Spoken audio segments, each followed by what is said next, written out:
right, welcome everybody to episode number 63 of Collectable Live. Today is Sunday, February the 26th, 2023, and my name is Jeremy Lee. I would like to thank everyone who tuned in last Monday, with our guest Glenn Zerzolo of Metropolis Collectibles and Comic Connect. We had a great episode, learned quite a bit. You can check that out on the YouTube channel. But let's get to this week's guest. He is the president of REA Auctions, Bryan Dwyer. Welcome to Collectable Live. How are you?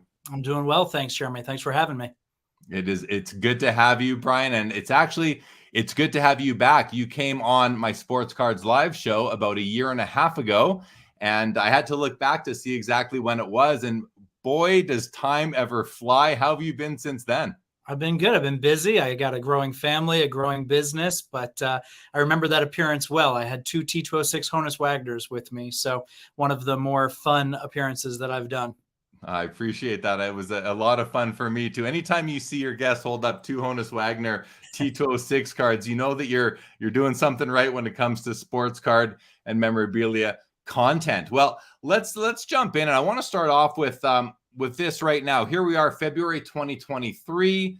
What are you seeing in the hobby right now, considering how the hobby has gone over the past couple of years? Yeah, so I mean, if you just kind of look back to the last time that you and I spoke together, that was in the height of this booming craze, right? You couldn't trip over somebody that wasn't actively collecting, and people were getting into sports cards and memorabilia for the first time. And so thankfully, we've seen a lot of those people stay. And from where we sit here at REA, we've just concluded two of our monthly auctions to kick off 2023. We're seeing record bids, we're seeing record bidders, new bidders. So we feel like the hobby is in a really good place. Obviously, some people may have left from that boom of 2020 and 2021, but we feel that the people that are here are really passionate. They're here for the right reasons, and they're riding out any of this volatility or market correction that you might have seen over the last year or so. And I agree. That's what I'm seeing too. I want to know if you agree with this. I've said this recently on other shows that I've done, is that I feel like the hobby right now is in a pretty healthy place. Like right now, because of the fact that, we had people come in, some stayed, some left. As you said, the ones that stayed are passionate.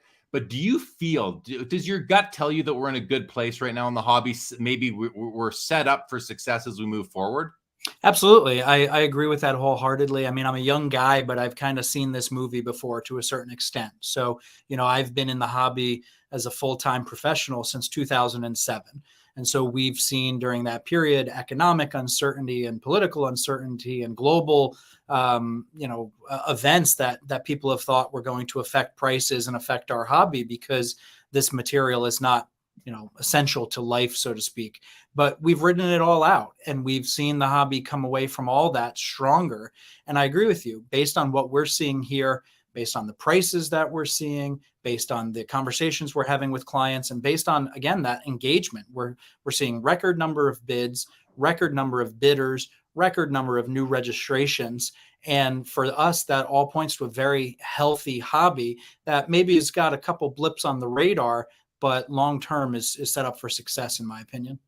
That's really good to hear, because I think there's been some fear that I've seen, and it's a narrative you see on social media, and I often attribute it to people who maybe came in at the peak, and they aren't as excited or as optimistic, as bullish on the future of the hobby as people like you and I are, who've been in this thing our whole lives.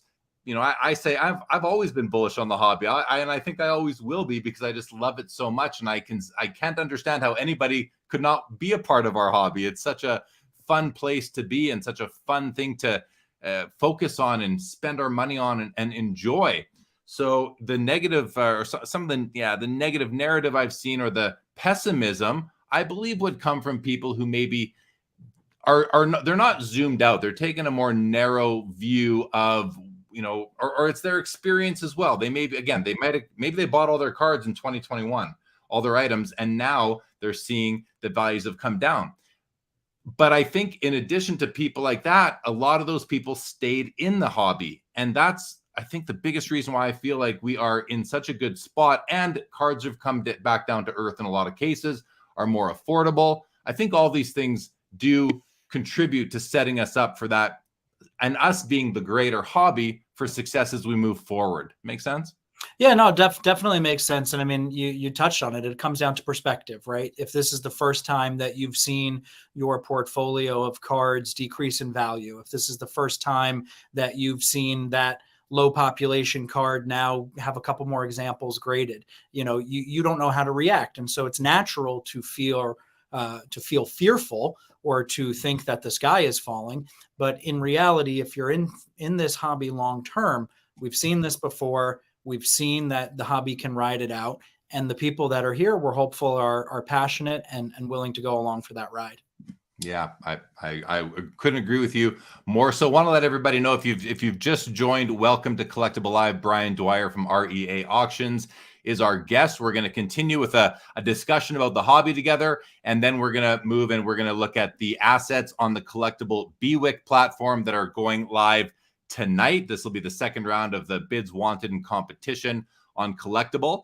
And before we continue, Bryan, let's just say hello to Jake Dahl. Always good to see you. Jeremy is Foul 5 Ball. Mark Mader, a past guest at Collectible Live, says REA definitely knows how to get their auction lots out to the winner in lightning speed. What's the secret, Bryan? Any secret you want to spill? The secret for us is we're all collectors here. So we know that the items are the most important thing. We know that you want to get them in your hands quickly. So the day after the auction, we will have all been up until 2:00 in the morning taking the bids, and we come in bright-eyed and bushy-tailed, and we just start shipping because we know how important it is that our clients get their items. So I think it's the culture that we've created, the fact that we do have a lot of collectors here that understand the people who are on the other side of the coin for us.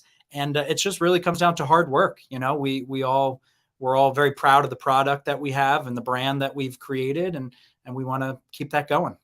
Yeah, good stuff. Vintage Card Collector says, I've noticed strong auction house prices. He's having trouble winning. Says, but eBay has been soft. High quality items seem to continue to move off eBay. That's a good observation, Vintage. And I mean, I'll get your opinion in a second, Bryan, but my thoughts are that there are just so many more platforms than just eBay. And I think more and more people are realizing that. What do you think?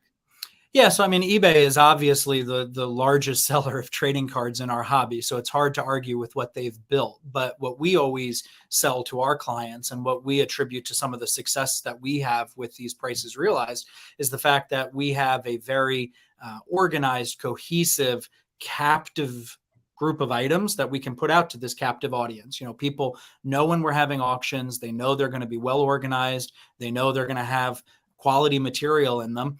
And when we get thousands of those types of people looking for that stuff in the same room, so to speak, lightning can strike and you can turn in great prices. I mean, in this February auction that we just concluded, we had a common, it struck me as incredible that it went for this, but it went for over $800.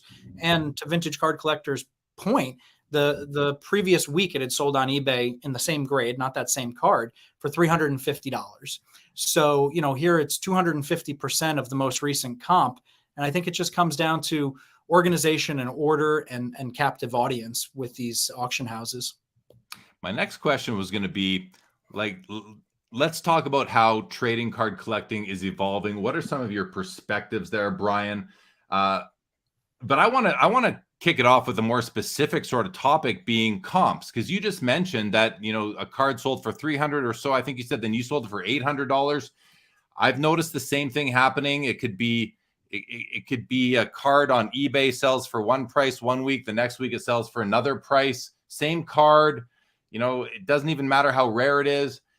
I'm wondering, comps are something that the hobby puts a lot of stock into, but how much of a comp really comes down to who was tuned in, who was focused on it on that day. I don't think all comps are created equal. How would you kind of bounce off of that? No, I agree. I mean, I tell people frequently when they cite a price, good, bad, or indifferent, I tell people that the data is just one part of the equation, right? So you have these numbers in front of you, but it's up to you to interpret it. Was the scan high quality? Was the venue well known? Was it timed properly? Was it described properly? So, you can have instances where a card sells in a less trafficked venue or sells on eBay in the middle of the night, and naturally it's just going to get a lower price than if it sells in an auction house like REA with this big scan and this great title and advertised properly into a large group of potential bidders. So comps are important. I know a lot of people live and die by them, but I think a very important part of comps is being able to interpret that data and understanding that maybe the price is more than what you're seeing as a last price, but maybe there's a very good reason for it. So interpreting the data is very important. Yeah, that's really well said. Great point you made there. What other ways are you seeing trading card collecting evolving over the past couple of years? So sticking to the theme of comps, I mean, the availability of data and the rise of technology. When I first started in this hobby, I signed up for eBay in 1998. I signed up for PSA in 1999. And from about 2000 to 2008, I made a living just off the inefficiencies of this market. There was not widespread archived price data. There was not historical pricing like we have available today with either PSA's APR pricing or vintage card prices. And, I honed in on a specific segment of the hobby, and I was keeping track of historical prices on notepads and trying to, learn and get an edge up on the market. And that worked well for me. But what we've seen in the last several years is that playing field has leveled. And you have companies that are aggregating these prices and aggregating the data and making it available. And, it may seem based on the story that I was just telling that I'm not a fan of that, but I'm actually a huge fan of that because it's brought more people into our hobby and it's given people greater confidence to bid and to participate because they have all this data at their fingertips. And so technology and the availability of data is probably the greatest change that I've seen in the last couple of years. And it's what I think will continue to grow. And I think it's what will continue to grow the hobby. You mentioned earlier the number of platforms. It seems like there's a lot of opportunities to buy sports cards and memorabilia. And that is the case. You have standalone auction platforms like REA. You obviously have the global eBay network. And then you have social media, Instagram and Facebook and Twitter. I'm hearing about card deals of not insignificant sizes being done on social media.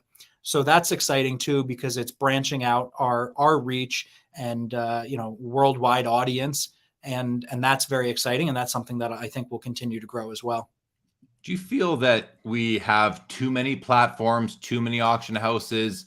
Or have we kind of reached a peak there? Or do you think that there's room for, and I mean, it's an interesting question. You are the president of a very reputable auction house, but despite that, what do you think about the proliferation of platforms and different businesses and consignment sellers all coming along in the last couple of years and offering their services? It's an interesting point, and it's one that I think about every so often, because how is it going to affect our business? And I do think that we're poised for some consolidation. I do think that for a very long time, the barrier to entry, specifically on the auction platform side, was quite low. But what you're seeing now is it's taking more technology, it's taking more money, it's taking more resources all around to compete at the highest level. And the collectors and the consigners that have these marquee pieces, they've kind of honed in on a small group of platforms that are the most trusted and going to deliver them the best price. So while I do think that there's a lot of different niches that are served by these platforms, I think in the next couple of years, you're going to see some consolidation as that resource race kind of hits a fever pitch. I think one of the most important things is the brand, the reputation of the brand, the integrity of the brand. But I like to go one level deeper and talk about the integrity of the people behind the brand and really if they are trusted. And that's one of the great things about shows like this is that it lets the audience, it lets people in the hobby meet the people behind the brands and behind the businesses. And then they can decide for themselves if they like you, if they find you trustworthy, then they may want to do business with you for the first time, continue to, that sort of thing. So I want to, kudos for coming on to the show and making yourself available. I think that's a great thing. What else are you forecasting for the next few years in the hobby besides consolidation? Yeah, so I mean, I think the consolidation that I referenced is something that I forecast for maybe only like the auction side of the business. I do think there's a lot of opportunity for more hobby businesses. You know, we've seen these data companies, we've seen even fractional ownership companies like Collectable making a serious play in the last couple of years. We've seen grading companies challenging some of the established, properties in that field. So I do think that there's still room. Even though everywhere you look, there's a new hobby business, I do think there's still room in some of these sectors. On the market side, I think that there's some of these collectibles that are still in the very early stages of their growth cycle. You know, we deal with sports cards and memorabilia, but there's elements of the memorabilia part of this industry that I think are still largely untapped. You know, you have original photography, you have tickets, you have game used memorabilia. These are parts of the hobby that I think are poised for more education, more learning, and more exposure to maybe some of the people that have cut their teeth on the trading card side of the business. And that will be very fun to watch. And I'm excited to see both the prices that are realized and kind of what comes out of the woodwork, because oftentimes it takes really significant prices to induce people to sell. Yeah, and we'll take a look at a couple of assets or collectibles like Type 1 photos when we look at the assets on BWIC. And speaking of BWIC, or bids wanted in competition, we talk about innovation, and you mentioned Collectable on the fractional side of things. I mean, they've even created a whole new way of buying and selling cards on their platform. And I think that's pretty cool, because back, until pretty recently, it was simply eBay, traditional auction houses, and card shows and card shops. And now there are all these, several new methods upon which you can create liquidity, you can offer cards, buy cards, and just get involved in the hobby. So I want to ask you this. Speaking of new ways to buy and sell cards, Fanatics recently announced that they were going to make a move into the live shopping space. What are your thoughts on that? Yeah, just in general. Well, I mean, I think it's hard to bet against Fanatics, right? They have a significant track record behind them. They've been growing exponentially from their earliest days, and even to just when they entered this hobby with the acquisition of Topps probably not even 2 years ago. So I'll be interested to see what they roll out. I think, a company like Whatnot is probably the leader in the live shopping experience right now in our industry. But, Fanatics could be a behemoth if they want to. And I'll be curious to see how it's embraced. Frankly, for someone like me, I have no experience in the live shopping realm. It's interesting and it's intriguing, and I'm keeping an eye on it, because if that's a way that REA could, better serve its clients or add to its suite of services, then I want to be aware of it. But I think it'll be fun to watch, and it'll be interesting to see if it sticks, because this is a hobby of precedent, and this is a hobby of tradition, and this is a hobby of sometimes resisting change. And so it'll be interesting to see if we can get, behind something like live shopping. And eBay has also launched a live shopping division of their services, and I've seen a little bit on it, but I'm surprised I haven't seen as much, which makes me think that a Fanatics could come along and kind of take that number one spot pretty quickly if they really want to. And I think if they're going to get into it, they're going to really want to take the number one spot. And then what does that mean for the competitors like Whatnot and Loop and Card Shop Live and Drip? I mean, those are four others that I'm aware of, never mind eBay and Facebook. Yeah, so it just kind of goes back to the point we were talking about with the auction house platform. So, there may be opportunities for some of those other companies to serve niches that are not served by Fanatics, or to shine a light on areas and segments of the industry that are not highlighted by Fanatics. So I don't know that Fanatics is going to come in and push everybody out on day one, but I think they're obviously a serious business. They're well capitalized. Whatnot has significant money behind them. So, it'll be interesting to see. I imagine these were the same conversations they were having about online auctions in the 80s and 90s, and look where we are today. So it'll be fun to watch. Yeah, I agree with you. It will be. Let's go to some comments. Hockey Cards Up welcome to the show.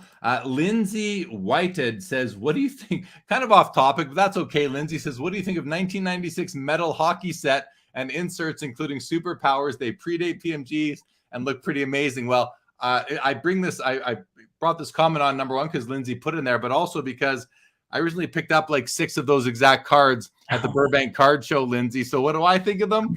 I absolutely love them, and I think they are flying under the radar. These are all superpowers. So thanks for the comment. I love the cards. Irish Heart says, what's your thoughts on cards being sold on Instagram? Any comments there, Bryan? Yeah, so I mean, I alluded to it earlier. I've heard of some very serious deals being done on social media, but on the flip side, I've also heard of some serious ripoffs being done on social media. So that's one of the things that a company like REA offers their buyers and sellers. There's this vetting that goes into our process where, if you bid on an item, you're going to get that item, and if you consign that item, you're going to get paid for it. And social media, to this point, there's not that policing, there's not that sense of security, and there's not that vetting of both sides. So I always tell people, exercise caution. If it's too good to be true, stop and pause and do your research. But I'm all for it. I think, transactions, wherever they happen, are good for the hobby and get people involved. They've just got to be done safely. Yeah, that's really good advice right there. Right now, it is self-regulated, self-policed. And there are scammer pages that you can look up and see who's been called out already. But just be very, very careful. Bobby Burrell, good evening. Looking forward to having you for the conversation. Vintage Card Collector wants to know, have you seen an increase in non-paying winners? What % of non-payers is typical for your auctions? So going back to what I was just saying about the buyer and seller vetting, we have been very fortunate that we have an over 99% collection rate. There are certain auctions, more often than not, that we have a 100% collection rate. So we've been very fortunate that we've done our homework, we've vetted our buyers. That gives the sellers confidence that when they consign with REA, they're going to get paid. So no, with us, we have not seen an increase in non-paying winners. We sold something in the neighborhood of 35,000 items last year. We had fewer than 10 not paid for in the entire year. And I mean, in that case, it could be that the bidder literally passed away in between buying and having to pay. Like that's a true story. Frankly, it happened in our January auction. Unfortunately, the gentleman passed away the night of the auction closing. So yeah, sometimes it's a very legitimate, unfortunate reason. But for us, we've got a really strong buyer pool. We feel really good about what we're offering our sellers. Well, my condolences go to that family. Yeah. Jeff Hart. Good evening, Jeff, and good to see you here as always. Bobby Burrell says the auction house industry historically represented preeminent memorabilia.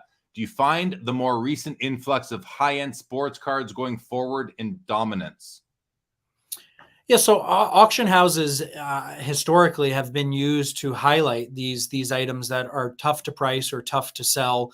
And I do see that going forward. I mean, I think that, I have an example right here on my desk. I love a good show and tell, right? So this is a PSA 9 1955 Topps Clemente rookie. This is a card that last sold for over $1 million.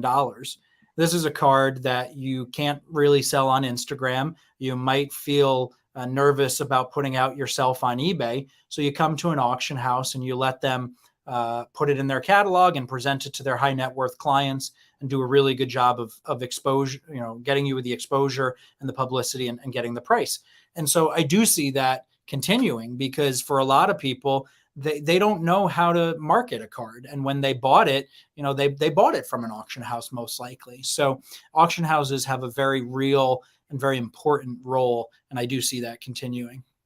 Great. Yeah. Well, Jake Dahl says, awesome Clemente, which I must agree with. Bobby Burrell says, guess I set you up, Bryan. And we're going to continue to set him up in a moment here. And Lindsay, you are welcome, says big hockey collector. Hope to see hockey cards get more love. So Bryan, let's ask you this then. What are some of the most unique cards that you've had kind of go through your hands, through your collection over the last little while? I'm very fortunate in that I tell people I have the best collection in the world several times a year. A typical REA auction has 3,000 to 3,500 lots that does $15-20 million sometimes. And so I've been with REA for going on 11 years now. We've sold 10 T206 Honus Wagners. We've sold 6 Baltimore News Ruths. We've sold 3 of the 8 known Joe Doyle rarities from the T206 set. So, I mean, we've sold some very impressive items. We sold a 52 Mantle that was once owned by Mickey Mantle. I mean, how cool is that? So, those are the very well known and the very high dollar cards that we've sold. But we've also sold some stuff that's just so rare you don't even know it exists. Whether it's rare Cuban cards. We sold an Oscar Charleston rookie last year for over $130,000 that I had never seen in person before. We just took in a big hockey collection that we're going to be breaking down starting in this spring auction. I hadn't seen some of those very obscure 1910s and 20s and 30s team issues, hundreds of beehive cabinets, premium photos. So every day is an adventure here, which I love. And sometimes the cool cards or the exciting and interesting cards are not necessarily the most valuable. But we're lucky. We see a lot of really cool stuff. Well, speaking of valuable cards, Vintage Card Collector wants to know, does having a few very high-end items, say 500K plus, in an auction bring more bidders and raise overall visibility and prices throughout the other items as well? Yeah. So, I mean, for us, we have cards that will sell for $100. We have cards that will sell for $1 million.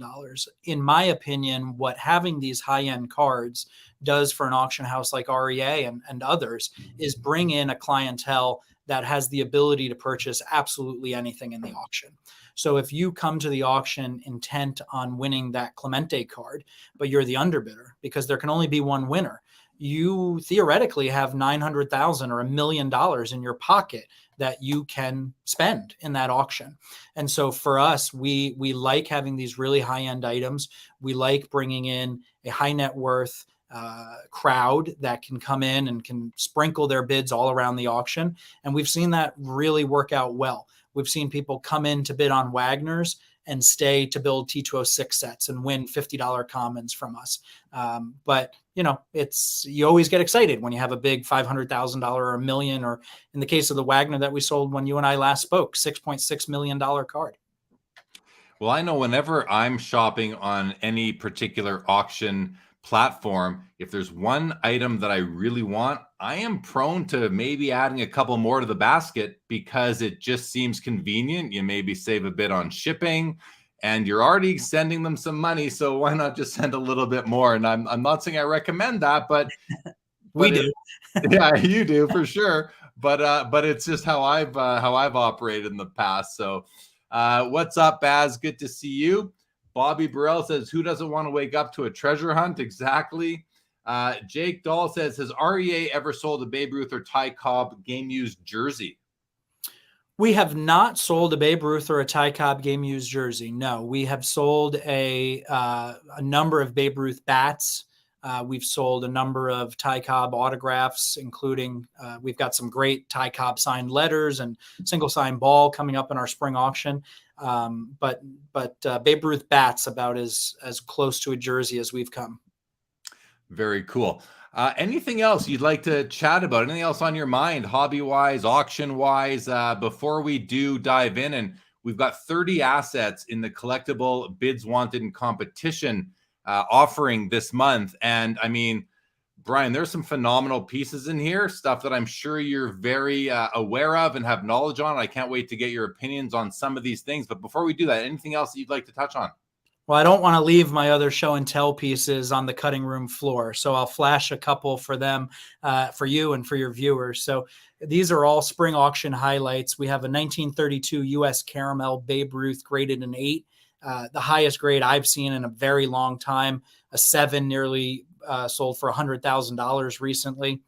We have a 49 Bowman Jackie Robinson in a 9, one of my favorite cards all time. I just love how simple it is, but how powerful that image is. Obviously, a very significant card and significant set.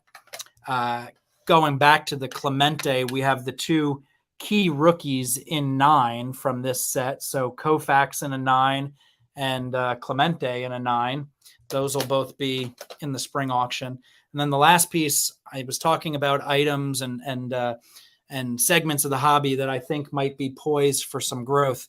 This is the original photo used for the Toleteros Josh Gibson rookie card. So this dates to 1950. The rookie card itself is very scarce, but this is the only example of this type 1 photo we've ever seen. And so that's a photo that we believe will be 6 figures easily when that auction ends in the middle of April.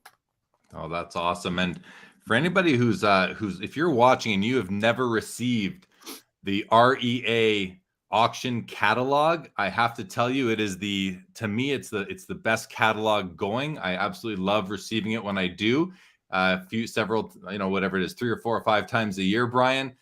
You guys put a lot of work into it, and I think we touched on it when you were on with me about a year and a half ago, that even the expense that you incur to put out that catalog must be vast, because it is literally like you're putting out a serious publication. How often do you hold your auctions now? So we have 3 catalog auctions every year that we have them in April, August, and December. And then we have 7 of those monthly non-catalog auctions that I was alluding to earlier. But yeah, to your point, I mean, we spend hundreds of thousands of dollars every year on producing these catalogs. The last one we put out was nearly 700 pages. They're all full color. Every item's pictured in there. A lot of the items have descriptions. And we think it's our greatest marketing tool. But what we have found is that it's highly educational for people too, because you have really serious, collectors have been doing this 30, 40, 50 years. And then you have novices, people that are coming into the hobby for the first time, like we were talking about. And this is an instant opportunity for them to see stuff they've never seen and learn about it. So we give them away for free. Anybody that's watching is welcome to go to our website, robertedwardauctions.com, and request one, and drop Sports Card Live in there as your reference, and we'll get it right out to you. Oh, cool. Thank you for that. Okay, couple of questions before we get into the BWIC stuff. Rag wants to know, are you noticing more international bidders and buyers in the hobby when you ship out the auction winnings? Are they going to international addresses?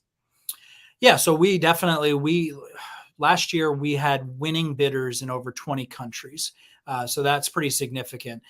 We have found that a lot of the international buyers do have U.S. addresses set up, either forwarding companies or maybe some vaults that are established in the industry. But we do ship a fair bit internationally. We ship to Asia every auction. We ship into Canada a lot, Australia. We shipped to Africa last year. So you never know where something's going to end up. And Vintage Card Collector has a question. REA is always heavy on vintage baseball. How does Bryan see the market for vintage football, basketball, and hockey going forward? I do love this question too, Vintage. Thank you for asking. No, it's a great question. And what I tell people is, yes, REA's reputation is for vintage baseball. There's just a lot more of that was produced and a lot more of that available. And I wish that we could go to Walmart or Target and pick up football sets and basketball sets and hockey sets for every auction. But, unfortunately, it's a function of what consigners bring to us. So when we get that material, and I alluded to that hockey collection that's coming up for auction starting this spring, people love it. You're a hockey collector. You're very passionate about what you're collecting and what you're looking for. And so I think that the market will be strong when that stuff gets put up for auction. We love having it. It's gives our catalog flavor, and we encourage people to give us more of it. Right on. Bobby Burrell makes the comment that first generation photos are somewhat underappreciated, but even more so in hockey. All right, so I'm going to share my screen, Bryan, and we're gonna kind of go through these assets on the Collectable BWIC platform. There's some good stuff here. Starting off with this piece right in the middle. 1933 Gaudi, number 144, Babe Ruth. I know you've you just mentioned how many Wagners you've sold, T206. You've probably sold dozens and dozens of this card, but look at this particular copy. It looks stunning to me. What are your comments on this copy that you're seeing in front of you right now, but also this card itself and its importance? Yeah, so I looked at this copy earlier before we jumped on here, and I was really struck by the color and the clarity and the centering on this particular example. So, we've handled hundreds, if not thousands, of Gaudis in the last several years, and they come all sorts of centerings. You'll see them completely cut to one side, you'll see them dead centered, and you'll see them everywhere in between. So I was really struck by the centering on this. Registration can be an issue with this particular card. There's a lot of image there of Ruth standing. So this one looks dead on. I'm a big fan. The Gaudy Ruths were something that I added to my collection as soon as I could afford them. And this one should do very well. And for anybody who's wondering what the BWIC is, it's bids wanted in competition. It's this is the second month that Collectable has offered it. There's 30 different pieces or lots or assets available. And I would encourage you to go to the Collectable website and learn about how you can really get in on the action and make a play for one of these pieces. Also on this top row, Brian, we've got a 1925 exhibits Lou Gehrig, and then kind of an opposite offering is a Patrick Mahomes flawless NFL Shield. Any comments on either of these? I'm guessing you have more expertise on the Gehrig exhibits. Yeah, so we've handled a bunch of them. Seeing this signed example in the condition that it's in is just unbelievable. I mean, this is a card that, frankly, I don't even know how it exists. When they're unsigned, they sell for six figures. So this is very impressive. But, Mahomes isn't necessarily out of place on that, because Ruth and Gehrig are greats of the game. They dominated when they played. We're talking about them generations later. And I think Mahomes is going to be in that category. He has put up very impressive numbers. He's accomplished so much in such a short period of time that I think he's going to be on that all-time great list when your grandkids and my grandkids are talking here in a couple decades. There you go.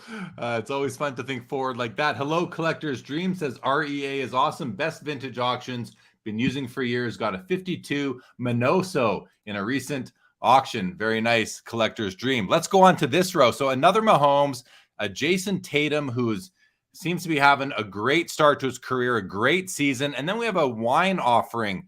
What would you like to say? We touched on Mahomes. I'll just add to the Mahomes discussion that this is his National Treasures RPA or rookie patch auto, numbered out of 99. No, sorry, this is a parallel numbered out of 15. Extremely rare on-card autograph, beautiful piece, and something that is probably one of the most desired sports cards in all of the hobby right now, along with the one that's over that would be your right shoulder. The painting, yeah. I noticed that earlier. You're painting a Mickey Mantle, and there is a Mickey Mantle coming up. What about Jason Tatum? Is the Jason Tatum flawless rookie patch auto something that you have any sort of experience with? Yeah, so REA is known for vintage baseball, but when we kind of go out of that lane, we look for pieces that are very special. And so a card like this Tatum has an autograph, has a patch from a very highly collected, important modern set. This is a card that would fit very well in an REA auction. And when we have them, we tell our clients, you want to buy the best of the best. You want to buy that autograph patch card from that influential series and really be selective about where you're putting your money. And so this is a great card. Like you said, Tatum's been a star player. Not much more we can say about Mahomes, but the wine is actually really interesting. I noticed that this appears to be the first time Collectibles branching out into that space. And it's nice to see different offerings in their catalog. I think it has the potential to bring in new people into the sports world, which obviously I'm all for. And these wines come from Cult Wines. We had Atul Tiwari, who is their an executive with Cult Wines. You can see right here. Cult curated by Atul himself. And if anyone is interested in learning more about this offering on the BWIC platform on Collectable, or watching a full episode that I did here on Collectable Live with Atul, please check that out on the YouTube channel. And as we continue down, I'm actually going to show the next two rows at once. And let's talk about the original comic art. You can see there's three offerings on here: a Marvel's Greatest Comics, we've got a Spidey, and we've got Once an Avenger. And I'll tell you, Brian, working with Collectable has been an amazing experience, because Ezra and the team introduced me to all sorts of people in other collectible categories that I would never have come across, like Mr. Zerzolo from Metropolis Comics and Comic Connect, as well as Glenn Brunswick from Panel Page Art. These guys deal in this stuff all the time. And I got to do the last 2 episodes were with these 2 gentlemen. So I would encourage people to go back and watch those if you're interested. But what about you, Bryan? Original comic art? I've always thought comic books were kind of more interesting, more colorful. And then I learned a lot and I realized how cool original comic art is. Have you ever dealt in any of it? And what are your thoughts? Yeah, so we have handled some comic art in our history. We actually deal with a lot of original art from some of these non-sports sets that are more in the sports world than the comic world. But they're all fascinating. They're obviously the base layer, the genesis of these things that we enjoy today. And I love, again, kind of in the same vein as the wine, I love the exposure that our hobby will have to their hobby and vice versa. You know, comic books and trading cards have been linked from the earliest days of the playground. And so I think there's a lot of natural crossover. REA has handled select comics in the past when we feel like we can do a good job for consigners, because we know that guys generally grew up collecting both of those. Yeah, you're right. I like the schoolyard reference. Well, some nice original comic art pieces on the BWIC platform this month. And then we have, I mean, what is the #1 most iconic sports card in the hobby, the 52 Topps Mickey Mantle. You even have a painting of it over your right shoulder. So speak to that and I'm hoping you went and looked at this copy earlier today. It's an SGC 5. Looks gorgeous to me. What are your thoughts on this copy? It's a great looking example. It's got tremendous color. Again, like I was talking about on the Ruth, you know, these are cards that in and of themselves are not particularly rare, but it's rare to find really strong copies for the grade. And so that's what I think people will hone in on both of these assets, is the fact that they present really nicely for the grade. 52 Mantle, that's a card that means a lot to me personally, means a lot to the hobby. I remember going to my first national in 2003 and seeing one in person for the first time. And now I have one behind me every day. So you cannot go wrong with a 52 Mantle. Well, we have that in common. I also have a painting of a 52 Topps Mickey Mantle that hangs in my rec room just behind that wall right there. So I love the card as well. I've never owned one myself. I do have his 51 Bowman rookie card, but I've never had a copy of the 52 Topps. And to say I covet one would be an understatement. You're going to have about 5 chances in the REA spring auction. So, all right. Well, if there's one in low enough grade that looks nice, I'll definitely be taking a close look. Tickets, signed tickets. Here's a collection of 1958 World Cup signed tickets. Looks like they're signed by Pelé. It looks like each of them are signed by Pelé. Your thoughts on tickets in general, and maybe just how unique it is to be able to have the opportunity to own a collection like this? So I was really struck by this when I was perusing the catalog earlier, because I mentioned ticket collecting as being in the very early stages, in my opinion, like the early innings of this game. And, you know, I think about myself personally, I never really kept my tickets. I went to a lot of concerts, I went to a lot of sporting events, and I always looked at the tickets as just the means to the end, right? Got me in the door, and then whatever happened to that ticket was an afterthought. And I don't think I'm alone in that take, which contributes to the scarcity of a lot of these tickets, specifically these older tickets. And we're breaking down a collection of over 10,000 baseball tickets right now. And it blows my mind that some of these exist. So to see these World Cup tickets that were kept for, 65 years, and then someone had the forethought to get perhaps one of the most famous, influential sports figures of all time to sign them. The tickets themselves shouldn't exist. The signed group shouldn't exist. I was blown away by this group. Very nice. Very nice. Yeah, that's that high praise from you on this collection, and really, really shines light on just how important that collection is. Get Swifty says, just wanted to say thanks for coming on, Bryan. I'm so glad to see Collectable on desktop instead of the app. My phone could not handle the app and shut down often. Well, hopefully someone from Collectable is watching and they can take a look at that for you. Ped's Card Collection says REA always has the highest quality auctions in the business. Very nice comment from you. Peds card collection. All right, let's go. Let's talk about these two cards right here, Bryan. I'm a kid of the 80s. I grew up in the 80s. WWF, the AWA before that, and then the WWF. I think they call it the WWE now, which is something I was kind of wasn't following it at that point. But right in front of us here are the two superstars of wrestling that I remember the most from when I was a kid in the 80s, Hulk Hogan, Andre the Giant. These are both in BGS 9.5 holders.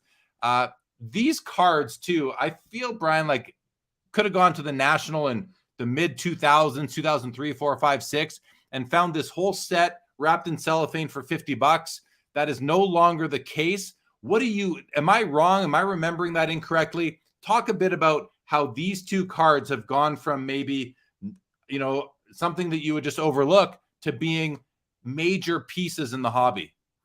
Yeah, so you're 100% right. I mean, these were an afterthought for the longest period of time, but it goes back to what we were talking about earlier. The ubiquity of social media, the availability of data, the availability of people being able to say, look how rare these are in high grade, look how undervalued these are compared to the population, and that shines a light on areas of our hobby like these cards. I was never a wrestling fan myself, but 2 years ago, someone who did exactly what you said, bought the original wrapped set, came into our office and said he wanted to get the whole set graded. And he let me open the set at our conference room table. We filmed it, and we put every card in a card saver, and we were going to send them off to PSA for grading. And we got a lot of 6s and 7s. And this was a set that was in the original wrapping, but quality control was poor. The corners were bashed in on some of the cards. And ultimately it did well because it was rare to have a whole set. But to see 9.5s as someone that has opened a set, I can't even imagine getting a 9 or a 9.5 or a 10. So very, very cool to see these two. And you said quality control wasn't exactly top of mind when these were produced back then, centering being a big problem right out of the gate. And these two from this angle look to be beautifully centered. All right, the next row, we've got a Joe Burrow rookie patch auto. We've got a Michael Jordan. I'm not sure what this is. The Bulls Interlake card. And then finally in this row, a gorgeous T206 Ty Cobb bat on shoulder in a PSA 5.5 holder. I'll let you just speak to these in whichever order you'd like. Well, I'll just go left to right. So, I mean, Burrow, I think, is going to be in that conversation with Mahomes. Obviously Mahomes has the advantage when it comes to Super Bowls, but Burrow's been in the conversation in all the years that he's been in the league. So I think I'm very excited to see what he'll do going forward. And I think patch and auto and significant set in high grade is that combination that I would advise people to consider. The Interlake Jordan, I mean, that's a big card for people that don't realize what you're looking at. That's like 5x7, 6x9. I forget the dimensions exactly, but really hard to get in high grade. These are cards that there were no great method of storage in the mid 1980s for cards of that size, and they didn't exist in high grade. It's also a heavily counterfeited card, and we know from personal experience that Beckett has the expertise to distinguish good from bad. And seeing this Beckett 9.5 example is, I would advise people obviously to go graded rather than raw in the Interlake example. And then T206 Ty Cobb, one of the first cards that I bought when I got into vintage. This is a 5.5. I was struck by the centering on this card. Great image, good color. Just a classic blue chip when it comes to vintage card investing. So I think that'll do very well. So 2 comments. First is, I liked how you said the Michael Jordan. That is a big card. Not only is it important, but it's big in size. So that was large in size. Yep. Yeah, a bit of a pun there. But the Ty Cobb. So in the T206 series, Ty Cobb has, I believe, is it 3 different cards? There's the green portrait, the red portrait. 4. Yeah, so he's got green portrait, red portrait, bat on shoulder, which is this example, and then bat off shoulder. And is there a ranking in terms of how the hobby views these in terms of importance or popularity? So the green has always been the scarcest from my experience. So that gets a lot of people's attention. That, if all things are equal, same grades, will generally be the most expensive of the Cobb cards. but people love the bat on and the bat off. Obviously, this is the bat on shoulder because it pictures Cobb with his bat, and that's what he was known for. So the portraits are great. They're beautiful cards, but it's hard to argue of a nice Cobb batting card. I've always, for me, wanted to have the red portrait because I think it's a very nice card. It's less expensive than the green, and they're the exact same picture, just a different color background. Yep. But as of quite recently, this bat on shoulder, and I can't picture the bat off shoulder. Is it similar in image? It's similar. It's got a little bit of a different background, still very colorful, but his bat is parallel to his body, so it's very noticeably away from his body. Oh, yeah. Well, in any event, this card is really growing on me recently. So I do love it. Okay, let's keep on going. In the next row here, we've got a Type 1 Bobby Jones from his rookie card, Type 1 photo from his rookie card. That's pretty cool. A dual patch autograph of Michael Jordan and LeBron James, numbered out of 23.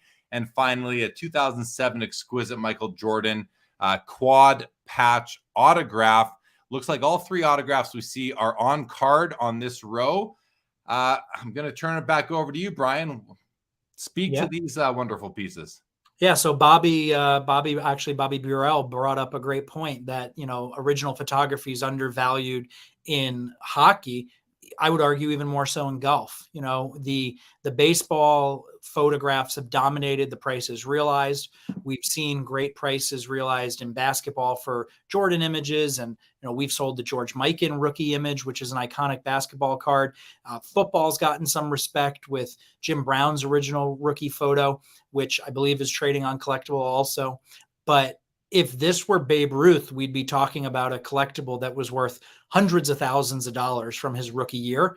And we're talking about Bobby Jones at a much more affordable level. So again, I think photography is in its infancy in this hobby. I think this is it's a very compelling image. It's significant. It's early.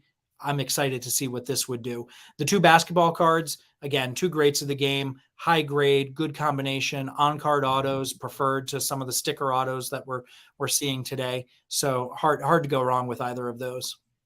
Yeah, you mentioned that you've sold the George Mikan rookie card photo, and I think we talked about that when you were on with me back a year and a half ago. And if I recall, we mentioned how in the image you can see the people standing and watching, and it seemed like there weren't even stands. It was almost as if it was in a gymnasium, and you saw some men and some women in the background. Whereas the rookie card, I believe it's a 48 Bowman Mikan rookie card. There's the stands, the background, it's all kind of blacked out or painted out by the blue background. But what a cool piece. Yeah, no, and that's the beauty of these images, right? You see the image as it happened, and you see things that you don't see on the cards. The card manufacturers, they wanted to highlight Mikan dribbling down the court. They didn't want you to see the spectators, but you get that wider lens on the original photograph, and it just makes a very interesting and cool companion to the original card. Yeah, I was going to say companion piece there if you did not. And the final two on this page, we've got 10 more on the next. Two baseball cards. This is right up your alley. You've got a 1954 Topps Hank Aaron in a PSA 8 holder, and then you got a 56 Topps Sandy Koufax, the grayback version in PSA 9. I mean, Bryan, I love the Hank Aaron rookie. I mentioned I have my 52 Topps mantle painting over there. I also have the 54 Topps Hank Aaron hanging right beside it. Speak to just the popularity of the Hank Aaron rookie, and then maybe shed some light on what grayback means in terms of the 56. Yeah, so the Aaron again is on that iconic list of all-time baseball cards. I was struck by the centering and the color on this example, and again, we've handled hundreds of Hank Aaron rookie cards in the last several years. You see registration issues and you see print quality issues. So it's not uncommon to see a print line, a big, large, distracting print line go through a Hank Aaron card. And so this one's free of all those issues, which I thought was really sweet. The Koufax card, grayback, refers to the first 180 cards in that set are available in white and grayback. And so white's a little tougher, but when you're talking about the grade of 9, it's virtually impossible to get these cards in that high grade. I mean, we've submitted tens of thousands of cards, mostly vintage, can count the nines on Hall of Famers that we've gotten. So this is it's a great card. Two wonderful offerings here. And I'm not sure what the fair market value is, or what any of these items on the BWIC platform on Collectable are going to fetch in this February offering, which I believe will run into March, which is right around the corner. These do go live literally in 5 minutes. So anyone who's joined recently, this is the Collectable BWIC platform, Bids Wanted in Competition. And I recommend you go to the website to learn how you can get involved if you're interested in acquiring any of these pieces. But when I say, I'm not sure what any of these are really going to fetch, this seems to me like it's a great item, but it might not break the bank in a PSA. What is your kind of range for what a card like this is worth? So this is going to go for tens of thousands of dollars. Like we've sold nines for hundreds of thousands of dollars. You can get into a 1 or a 1.5 for $1,000, $1,500, $2,000. I mean, this card might settle in the $35,000, $40,000, $45,000 range, maybe a little bit more because it's a nice looking example. Great. Well, thanks for that. Thanks for that insight. And yeah, well, it's still a lot of money, but we're not talking hundreds of thousands at that point. Continuing on, another 56 grayback, Sandy Koufax. We've also got the what is one of my favorite types of cards, the Essential Credentials, Tom Brady in a BGS 9 holder. But this is the numbered version out of 25, so extremely rare, extremely desirable. And then a set of Dragon Ball Super something, I forget what that's called, but a complete set of BGS 10 Black Label. Now, I don't know how much you do in the trading card game category, Bryan, but I'm sure, knowing how grading works, a set of black labels, that's got to be tough to get. This is probably going to do very well if the right buyer comes along. But please speak to these items for a moment. Yeah, so I mean, BGS 10 black labels are so hard to get. We do handle some of these trading card game cards, largely Pokemon. We have some Yu-Gi-Oh expertise on our staff now, but I know from, again, personal experience and resubmitting cards, going for that black label, they're very hard to get. So that'll be exciting for collectors of that Dragon Ball set. The Essential Credentials, I mean, you had Josh from 90s Auctions on your program last night, and he and I have talked about all the great parallels and limited edition cards that were available in the 90s and the early 2000s. And so I think that's what this Brady is right now. It's a really scarce limited edition card from a popular set. It's got a great design. And, obviously Brady's rookie year, we don't need to talk about how great Brady was. So I think that'll excite collectors. All right. And the next row, we're winding down here. Another Brady. This is, of course, the Playoff Contenders autograph rookie card, arguably his most important rookie card. You've also got what is a beautiful 63 Topps Pete Rose rookie. Pete is down in the bottom left-hand corner of this card. And then finally, a Ronaldo card from 2020. I got to tell you, when I'm looking at these three cards, Bryan, my eyes just hone in on that 63 Topps Pete Rose rookie. I love that card, even though a lot of people don't. I also love his second year card. But talk about the Pete Rose card for a moment, and what sort of is there any narrative or any kind of influence or motion in the hobby for collectors to avoid a rookie card that has multiplayers on it, where maybe only one of the four are important, and go more towards the second year card? Or is this still a highly coveted card? Definitely still highly coveted. I mean, that was Topps MO in the 60s. I mean, you have guys like Pete Rose, Nolan Ryan, Tom Seaver that share their rookie cards, Steve Carlton, Fergie Jenkins, that are on multiplayer rookie cards. So collectors know that that's what Topps design team loved to do during that period. But to your point, in some of those instances, the second year card where the player's on a standalone card does sell for a significant premium to what you might expect, in a normal scenario. So this card, often seen with fish eyes, print imperfections. This one looked really clean. The Brady, I love the design. I think he looks like a real football player compared to some of his other early football cards. And the soccer card, we talked about international bidders earlier. We're seeing a lot of bidders come in collecting sports that maybe are not as popular in the States, but have a significant international following. So that should turn some heads. I just want to ask you one more thing when it comes to the Pete Rose card and where the rookie shares the card with other players. You mentioned Nolan Ryan with Jerry Kuzman on the card, Carlton Fisk, Johnny Bench, a couple other notable players. And then you went on to say that, in cases where this is the case, their second year card might fetch a premium, but not to the detriment of the rookie card. Is that what you were getting at? Correct. Right. It's totally in addition, because you will have some people that say, look, I just want an early card where that guy's the main focus. But yeah, I mean, that does not in any way take away from what a rookie card is going to sell for, because at the end of the day, it's still that player's rookie. Right on. All right. As we wind down here we've got a dual autograph rookie impressions of Michael Jordan and LeBron James. The second dual autograph of these two on the BWIC platform. 2020 Topps Chrome Football sealed case, and then another Brady rookie, the Bowman Chrome PSA 10.